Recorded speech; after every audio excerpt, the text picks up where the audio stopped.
吴柏林本以为这一击就算要不了叶晨的命，也最起码能够将其重伤，没想到对方闪躲的速度竟然比自己预料中还要快一些。这一击没有造成致命伤，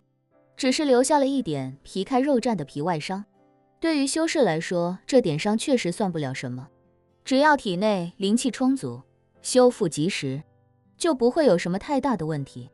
不过这一击还是给吴柏林带来了很大的信心。他看着叶晨，狞笑嘲讽道：“小子，你今天算是走运，这可能是我多年以来状态最差的时候，否则就你这点修为，我早就一击取你项上人头了。”叶晨冷笑道：“不知道你有没有听说过一句话，叫趁你病要你命。你现在用这种燃烧修为的方式来换取灵气与我争斗，只要我能耗得过你，终能耗到你修为比我还低的时候。”吴柏林不屑地说道：“小子，刚才能躲过那一击是你走运，不过下一次你就没有这么幸运了。你真以为我吴柏林只有这么点手段吗？”说罢，吴柏林再次驱动飞剑，以极快的速度再次向着叶晨袭来。叶晨无计可施，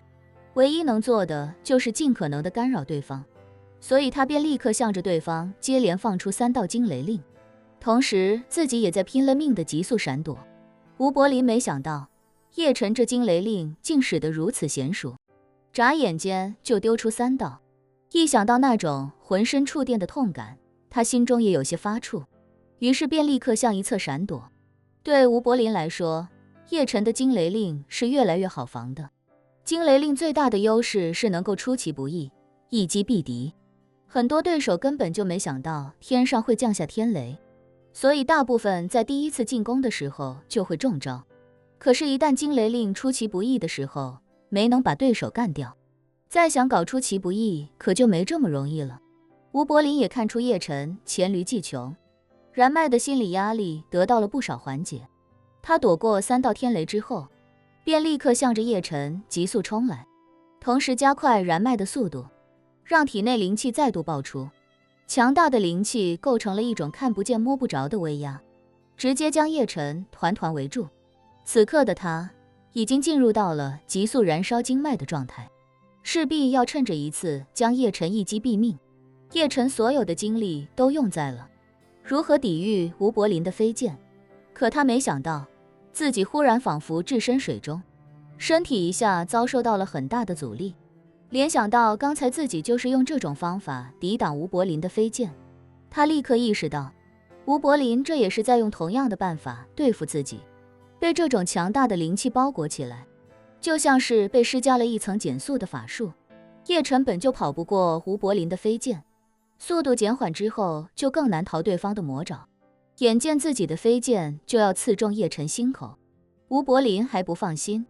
他这次燃麦已经耗费太多灵气，这次要是还不能一鼓作气毕其功于一役，接下来恐怕就是2而衰3而竭了。于是他再次豁出去，大喊一声万剑归宗，话音一落，那飞剑仿佛被施了幻术一般，瞬间化作漫天剑锋，天空中一下出现了无数剑影，每一道剑影都朝着叶晨飞速袭来。原本叶晨还想凭借着自己更多的灵气储备，尝试着抵挡对方的进攻，但是他做梦也没想到，对方竟然还有这么一招。这一招万剑归宗，直接让飞剑幻化出无数分身，这无数分身从各个方向朝着叶晨飞速袭来，叶晨也很难分清究竟哪一个才是真身，而且他有一种非常明显的直觉，吴柏林这一招万剑归宗似乎并不只是幻术那么简单，因为他刚才感觉到从吴柏林体内迸射出强大的灵气，直接汇入了飞剑之中。也就是说，如果没有分身的话，这一次进攻也比刚才至少要强出2-3倍。结合这漫天剑影，他感觉应该不止一个真身那么简单，很可能是一个真身，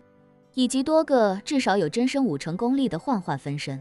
这种情况下，叶晨已经完全没有办法靠身形闪躲，也不能以灵气化作盾牌单一抵挡某个方向。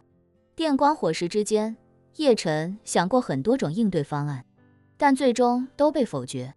他认为现在自己唯一能做的就是将所有灵气汇聚于体表，让所有部位均匀防御。可是这样的弊端也很明显，那就是一旦被对方飞剑的真身刺中，恐怕根本就无法抵御，大概率是要被对方刺穿防御，甚至刺穿身体。虽然极其危险，但他已经没有任何选择的余地了。吴柏林也知道自己这一招组合拳基本上已经宣告了叶晨的死亡。虽然人脉的代价很大，但是胜利的喜悦更胜一筹。他哈哈仰天长啸，在无数飞剑即将刺入叶晨身体的那一刻，大声吼道：哈哈，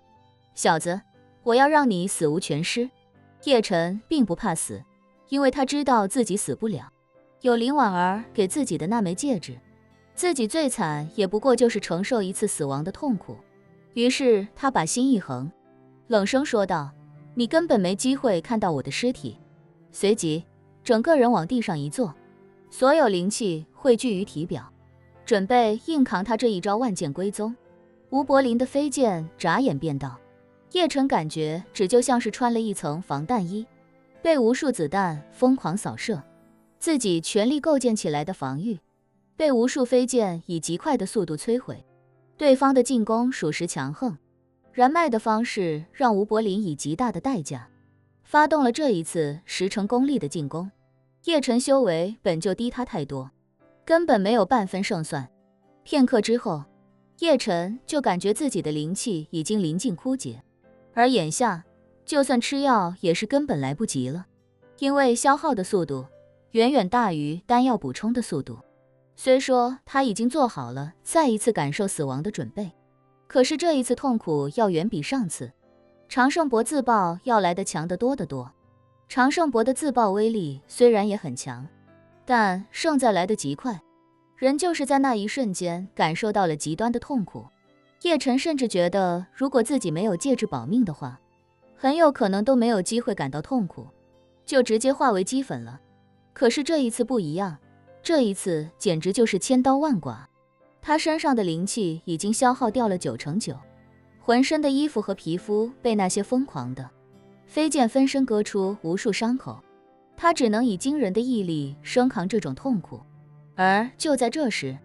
他忽然感觉到一股极为强大的力道直奔自己的天灵盖袭来，那感觉就像是一道万吨巨剑自万米高空朝着自己头顶坠落，压迫感之强，几乎令人窒息。他知道这一定就是吴柏林飞剑的真身，他也知道自己这一次在劫难逃了。不远处，吴柏林的表情能看得出，他已经开始庆祝胜利。头顶处巨大的威压甚至让叶晨感觉头皮的毛孔都在呼呼往天灵盖里灌风。最后一刻，他不由摸了摸林婉儿送给自己的戒指。就在他已经做好再次去林婉儿身边的时候，他忽然意识到这次林婉儿不是一个人，若是自己光着身子出现在3个女人面前，那画面是不是有点太过酸爽？吴柏林一脸狞笑地看着叶晨，本想看他在死前最后的惊恐与挣扎，可没想到却从他脸上看到了几分尴尬。尴尬？他在尴尬什么？吴柏林觉得不可思议，就感觉好像此刻的叶晨考虑的并不是死亡，而是觉得接下来的一幕会让他自己很丢脸。吴柏林更是好奇，这家伙命都没了，还要脸做什么？